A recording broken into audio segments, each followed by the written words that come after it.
Chris Redfield made his first appearance in Resident Evil in 1996.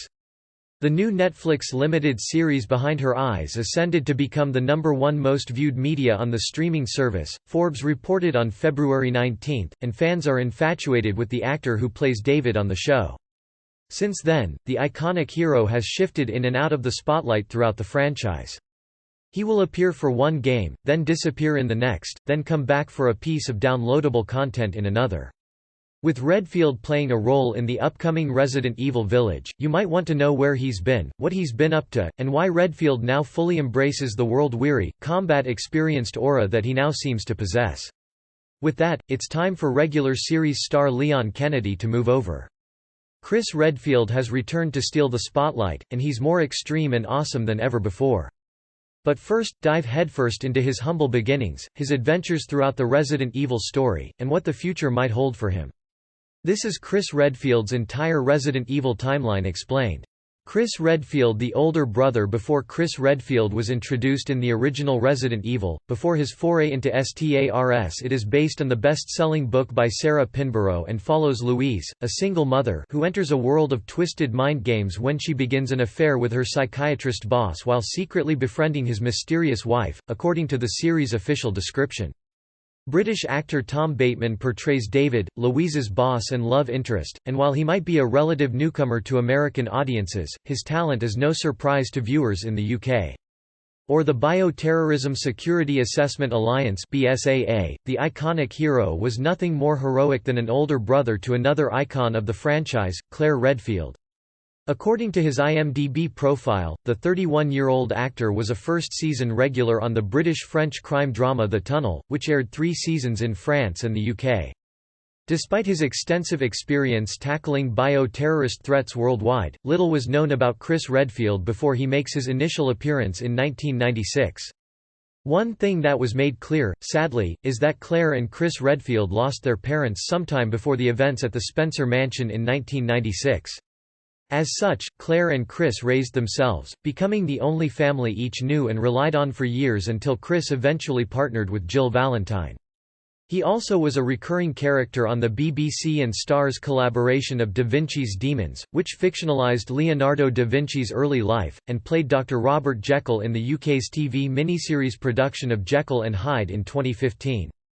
He skydived without permission while filming a movie in 2017. Bateman appeared on the American big screen alongside big-name actors in 2 major studio films, Murder on the Orient Express, starring Michelle Pfeiffer, Judi Dench, and Johnny Depp, and Snatched starring Amy Schumer and Goldie Hawn.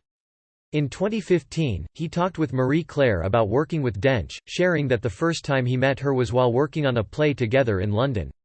The first thing I said to Judy was, "Hello, I'm shish ****ing myself with nerves," he told the magazine, adding that her response was, "Me too, that never goes away." He also admitted to GQ UK that he had no idea who Amy Schumer was prior to being cast as her love interest in Snatched.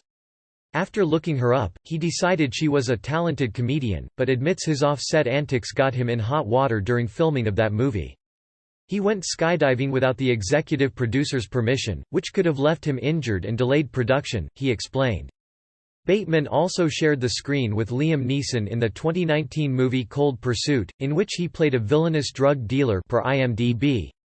He has a twin brother named Merlin born in Oxford, Oxfordshire. Bateman comes from a large working-class family. Unfortunately, despite their deep connection, Claire and Chris parted ways in their professional lives, though they did meet up again in other areas of the Resident Evil timeline. Their most notable reunion occurred in Resident Evil: Code Veronica.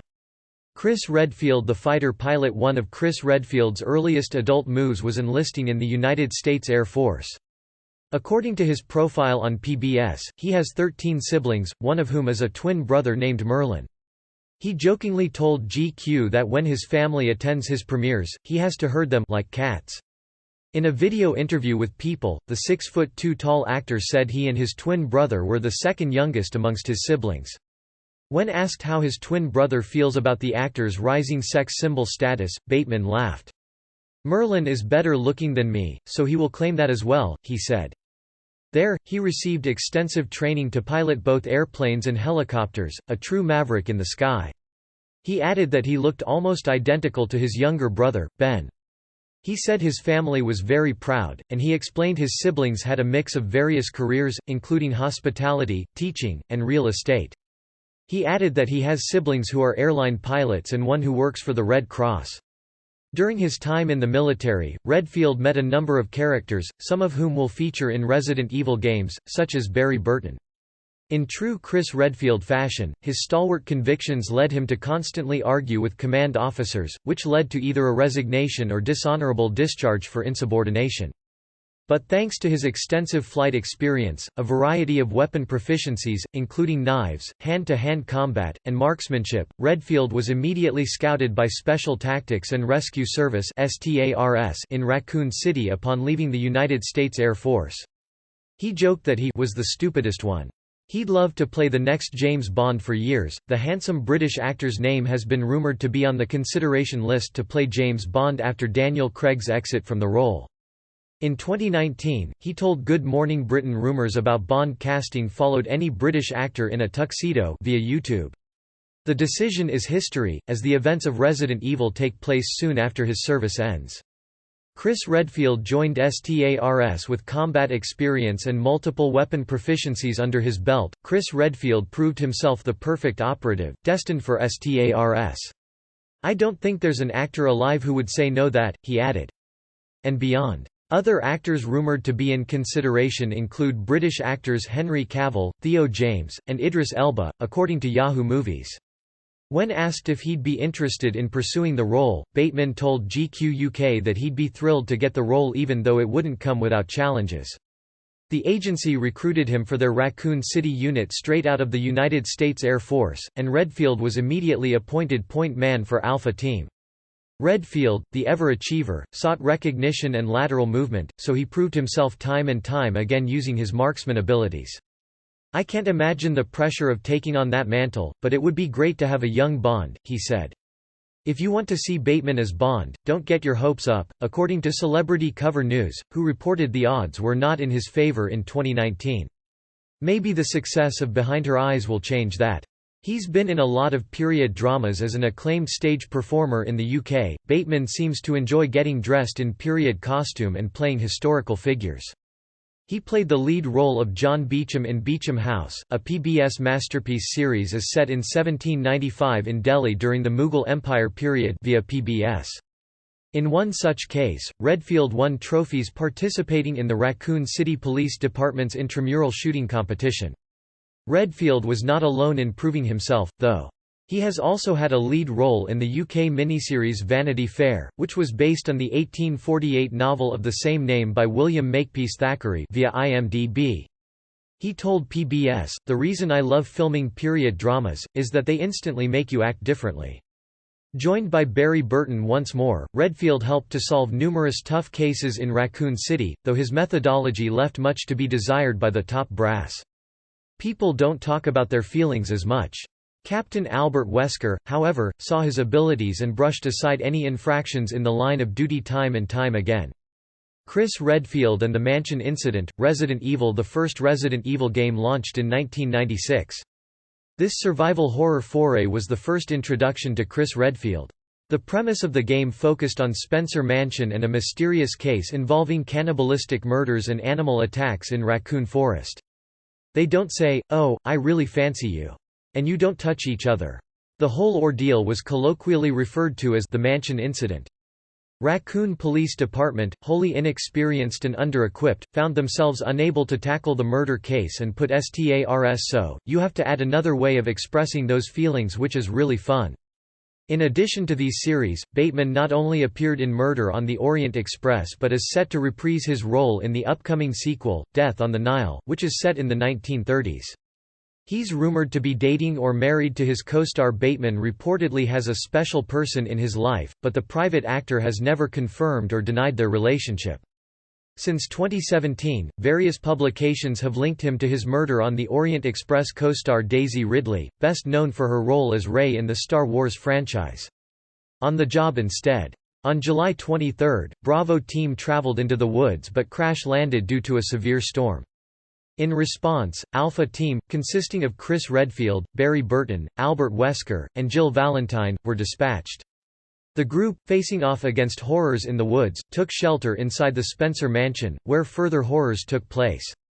Inside Spencer Mansion, Bravo team split up to investigate and soon discovered that Umbrella USA built an underground laboratory designed for illegal bioweapons research and development beneath the mansion in the woods. In late 2020, Extra reported the two could be secretly married, although neither star has confirmed it. Bustle recently created a timeline of tabloid reports about the couple, which includes rumors the two moved in together in 2019 and documents photographs showing Ridley wearing what appears to be both engagement and wedding rings. In a profile for Marie Claire, Ridley told the magazine she wanted to keep her private life out of the limelight. As you may know, the T virus escaped containment, infecting the lab's staff, and creating both the zombies and the tyrant T-002. Redfield investigated Umbrella Corp. The thing is, I've never talked about my personal life. Resident Evil Code Veronica. After discovering proof of Umbrella Corporation's involvement in the Mansion incident of 1998, Chris Redfield performed an exhaustive search through Umbrella headquarters for further evidence and a conviction. "So I won't talk about it now," she said. His search came to a halt, however, when his sister Claire was captured by Umbrella and sent off to Rockfort Island. That served as the beginning to Resident Evil Code Veronica. Unfortunately, as per the events of the above-mentioned game, the T-virus engulfed Rockfort Island and turned the entire expanse into a war zone between Umbrella, STARS, HCF led by Albert Wesker and zombies. This marked the first time Chris Redfield interacted with Leon S. Kennedy, who relayed a message from Claire to Chris. After fighting his way throughout Rockfort Island, Chris managed to rescue Claire using information gathered from Kennedy, then confronted and defeated Alexia Ashford, Alfred Ashford's twin sister. Alexia spent years in cryogenic sleep following the T-Veronica virus injection. Chris and Claire managed to escape the island before the facility self-destructed. Chris and Valentine formed an anti-BOW agency, Resident Evil, The Umbrella Chronicles. Following the events taking place in Raccoon City and Rockfort Island, Chris Redfield and Jill Valentine reunited to form an anti-BOW bio-organic weapon organization. Their task was to prevent bioterrorists from getting their hands on the T-virus and its many strains used worldwide. Early on in the organization's lifespan, the two elite operatives traveled to the Caucasus region, where reports pointed to highly mutated and dangerous wolves attacking residents. Upon arriving to the Caucasus, Chris and Jill discovered yet another Umbrella laboratory working on a new strain of virus, leading to zombies and mutated animals once more. The two faced off against codenamed TALOS, perhaps the strongest mutation to come out of an Umbrella laboratory. As the heroes of the day, and of the entire franchise as a whole, the two overcame this latest adversary and wiped out Umbrella seemingly for good this time around. Unfortunately, they noted Albert Wesker was still on the loose with his paramilitary outfit in search of the T-virus. Chris Redfield helped create the Bioterrorism Security Assessment Alliance (BSAA), as if Chris Redfield wasn't busy enough with his other anti-BOW projects with Jill Valentine. The esteemed operative went on to form the Bioterrorism Security Assessment Alliance alongside Clive R. O'Brien, Jill Valentine, and Redfield's latest partner, Jessica Sherwood. The BSAA came together following the seemingly total collapse of Umbrella Corporation in 2003. The goal of the BSAA was to quickly and effectively respond to bioweapons worldwide, including the Terragriga Panic and Il Veltro. While investigating Il Veltro, a bioterrorist organization, in Finland, both Redfield and Sherwood lost radio contact with the BSAA and went missing entirely. Jill Valentine and Parker Luciani launched a rescue mission, discovering the two lead operatives had found an ocean liner with a secret lab aboard cranking out bioweapons at an exorbitant rate. Redfield apparently couldn't turn his back on this discovery, and dove headfirst into the Queen Zenobia to discover who was behind the bioweapons. Chris Redfield vs. the T-Abyss virus, Resident Evil, Revelations. Chris Redfield had his work cut out for him while aboard the Queen Zenobia. He faced off against a sea monster, of all things, and countless hostiles aboard the ship itself. The Queen Zenobia was an ocean liner owned and operated by Paraguas Line Company up until 2003, when it went missing.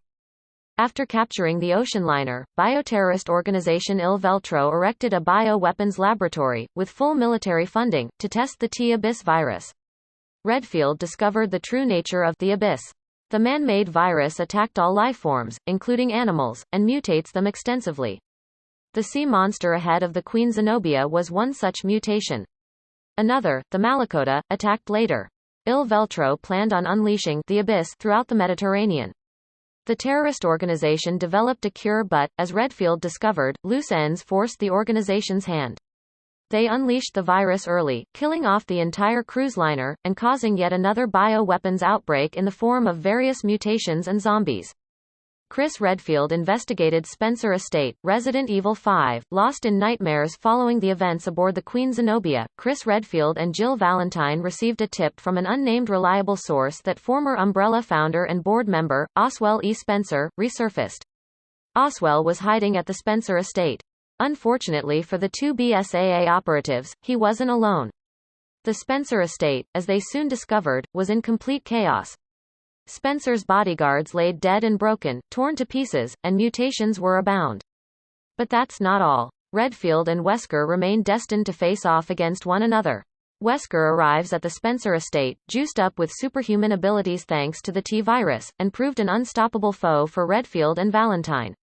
Then a key member of the BSAA went missing, leading to a 3-month-long investigation by the organization to no avail.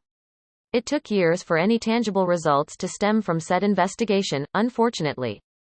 Chris Redfield and the Kijuju Incident, Resident Evil 5. In Resident Evil 5, Chris Redfield and new partner Shiva Alamar investigated yet another bioweapons event.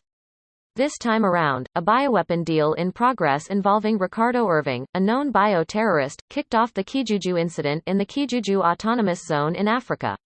Africa was in disarray. Kijuju fell victim to the Ouroboros virus, which produced a new type of BOW that, if you remember correctly, featured unhinged jaws, a mouth lined with sharp teeth, and the occasional mutant capable of wielding a chainsaw with reckless abandon. Chris and Shiva tackled one problem after another, from zombies to Kipepeo, until they found themselves face to face with a mutated Irving. Despite the complexity of fighting the now highly mutated Irving, who injected himself with the Las Plagas parasite, Chris and Shiva couldn't rest. A superhuman Wesker arrived in Africa, proving once more that he was a formidable opponent. Chris Redfield tended to the Philosophy University outbreak. By now, the entire world knew of the existence of BOWs following the Tarragriga panic. Even worse, though, bioterrorists got their hands on variations of the T-virus, and they started releasing it in cities worldwide. Philosophy University, Australia, was one such location where a bioweapon let loose by terrorists wreaked havoc on the populace. Chris Redfield, along with Rebecca Chambers, who had become an advisor to the BSAA, investigated a new T-virus strain. The new T-virus strain created a tyrant, a terrifying mutation, that ripped through the university. Partnered with Piers Nevans, Redfield hunted down Mary Gray, a Philosophy University student experimenting with the T-virus to accomplish her own nefarious goals. Mary intended to reset the world but wound up instead driving herself insane due to the virus. She then mutated herself. Chris Redfield once more saved the day by firing a rocket at Mary while the remaining students on the campus escaped. Chris Redfield tackled the Adonian Civil War on December 24, 2012. Chris Redfield and Piers Nevans, now partnered for the foreseeable future at the BSAA, worked alongside Ben Earhart, Carl Alfonso, Finn McCauley, and Andy Walker following reports of a new BOW known as Javot released in Adonia. The kicker here is that Adonia was, at the time, embroiled in an all-out civil war. Upon arrival to the Eastern European state, Redfield and company endured attacks by Javot, who destroyed the BSAA APC, forcing the team to flee. Amidst the civil war, the bio-weapon, the C-virus, released by Neo Umbrella, created chrysalids and other mutations. A woman claiming to be Ada Wong captured the BSAA team, mutating Andy, Carl, Ben, and Finn using the C-virus. Redfield and Nevans escaped, though Redfield suffered from post-traumatic amnesia as a result. Upon awaking in an unknown hospital, Redfield, still unsure of who he was, took on work as a bodyguard. He was violent, drunk, and wandering Eastern Europe alone. Nevans and the BSAA tracked him down, just in time for the Lanshang incident. Chris Redfield arrived in China, Resident Evil 6. In the events of Resident Evil 6, Chris Redfield, reuniting with the BSAA, agreed to return and dispatch another Javot outbreak in Huaiyip in the Chinese province of Lanshang. The city suffered through a Neo-Umbrella bioterrorist attack, with chaos reigning in the streets.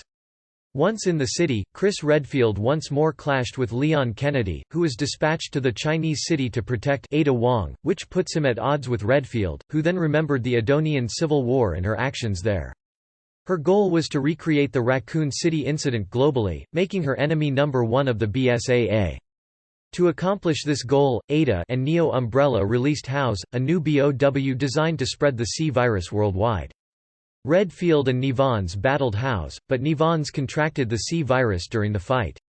Nivans, knowing he would turn, sacrificed himself to ensure Chris could escape successfully. Chris Redfield and the New York outbreak following the events in Lanchang, China, Chris Redfield continued to serve the BSAA, albeit with one less partner in tow. He turned his attention to North America, which had remained relatively free of BOW outbreaks. Redfield was tasked with supervising a sting in Mexico to catch the infamous weapons dealer Glenn Arias, who was reported to be selling new batch of BOWs in the near future. Reports claimed Arias was holed up in an abandoned mansion in Querétaro. Upon arrival, Redfield and his team fought back an ambush of zombies, plus a new mutation that infected his soldiers. The Plaga parasite, released by Los Illuminados, was yet another mutation of the original T virus that creates unique and ever-dangerous BOWs. Redfield, outgunned and alone, turned to Leon Kennedy for help in tracking down Arias, who fled Mexico. Reports put the arms dealer in New York City, where he intended to release the Plaga parasite on the city's denizens. In the film Resident Evil Vendetta, the BSAA was unsuccessful in stopping the virus as it ripped through the city that never sleeps. Chris Redfield and the Dulvey Incident, Resident Evil 7, Biohazard. Following reports of the mold virus infecting residents in a backwoods Louisiana town, Chris Redfield, alongside what becomes known as Blue Umbrella, investigated the disturbances. He arrived at the very end of the horror show to rescue Mia and Ethan Winters. Redfield whisked Ethan and his wife, Mia, away on a helicopter, but continued his operation on the ground. He went in search of missing soldiers while in pursuit of Lucas Baker, who was a known accomplice of the Connections. Baker, a host of the mold virus plaguing the area, attacked Redfield and was subsequently shot for his efforts. The shooting, unfortunately, triggered his mutations. Lucas took on the form of a massive BOW, forcing Redfield to kill him outright. Chris then moved quickly to prevent any data transfer between Lucas, the Connections, and Umbrella's local campsite in Louisiana. Redfield, always the hero, then pushed forward to rescue Zoe Baker, who was later found safe alongside her uncle, Joe Baker. Chris Redfield enters the village, Resident Evil Village. When Capcom announced Resident Evil Village, folks were both excited and confused. A Resident Evil game with werewolves and vampires? That's odd. But excitement continues to grow as more information releases. For instance, at the end of the announcement trailer, fans get a look at a seemingly revamped Chris Redfield, who is now a muscled mountain of a man, as he confronts Ethan and Mia Winters. One theory considers the possibility that Chris Redfield is not aware of his actions. Folks think that Umbrella Corporation is controlling the former BSAA operative, using him to tie up loose ends, like killing Mia at the end of the trailer while Ethan begs for answers on the floor. For now, until more is known about Chris Redfield's presence in Resident Evil Village, players are coming up with their own theories, some genuinely zany and others a little more grounded in Resident Evil lore.